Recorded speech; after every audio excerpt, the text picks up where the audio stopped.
Tavs Auto TV. Automobilis, kura vārdu pazīstam jau vairāk nekā 30 gadus.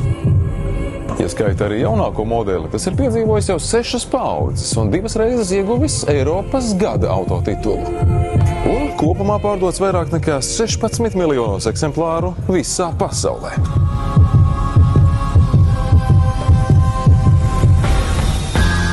Iespējams, jūs jau uzmanējāt, tas ir Renault Clio. Un, lai gan pasaules autobūvē šobrīd valda crossoveru trends, šis ir viens no retajiem mazās klases modeļiem, kurš vēl joprojām ir uzticīgs savai vēsturei.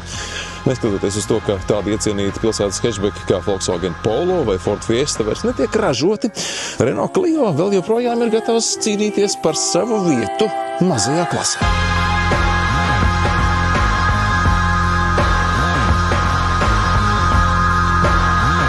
Renault Clio pirmo reizi tika laists klajā 1990. gadā, aizstājot Renault 5 un kļuva par vienu no Eiropas vispopulārākajiem pilsētas auto. Toreiz, ja runājam par tā gabarītiem, tas bija ļoti kompakts auto. Tā garums bija vien 3,7 metri.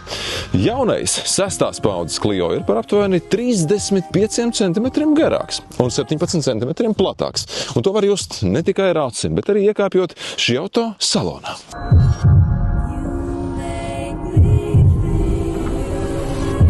Juddingland, ja viss, kas piemīta lielai automašīnai. Kā apgalvo šī auto radītāji, Clio bija pirmais pilsētas auto, kurš aprīkojuma ziņā bija gatavs cīnīties ar lielākiem auto.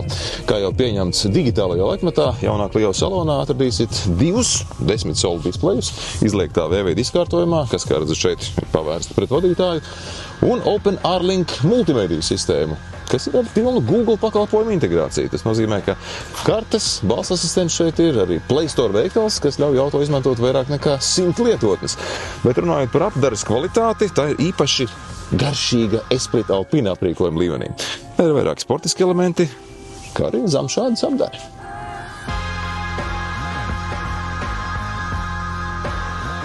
Gaitas ziņā jaunais Clio ir gana žiprīgs un izveicīgs. Atkarībā no versijas tās svars ir sākot no 1155 kg, jauda no 115 līdz 160 zirgspēkiem. Un tas ir gana pietiekami, lai nerastos sajūta, ka šis auto nekustas ne no vietas.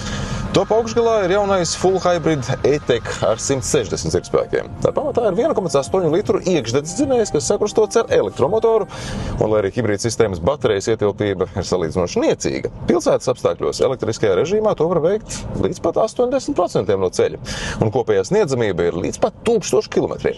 Tieši ar šādu auto mēs arī šodien braucam. Protams, ik vienu auto vislabāk ir iepazīt ar to braucot ilgāk un dodoties ar to garākā ceļā. Mums ir lieliski iespēja šo auto no Polijas, kur šo testu veicām, nogādāt Latvijā. Līdz ar to plašāk varēsim par to pastāstīt mūsu mājās, kad nodosim to novērtēt mūsu viesim. Tik tālu Tavs Auto TV no Polijas par jaunāko Renault Clio. Un tiekamies drīzumā. Tavs Auto TV atbalsta Sixt autonoma, pilna servisa auto leasings un auto abonēšana. Goodyear un Ignitis On, vadošais lieljaudas uzlādes tīkls Baltijā.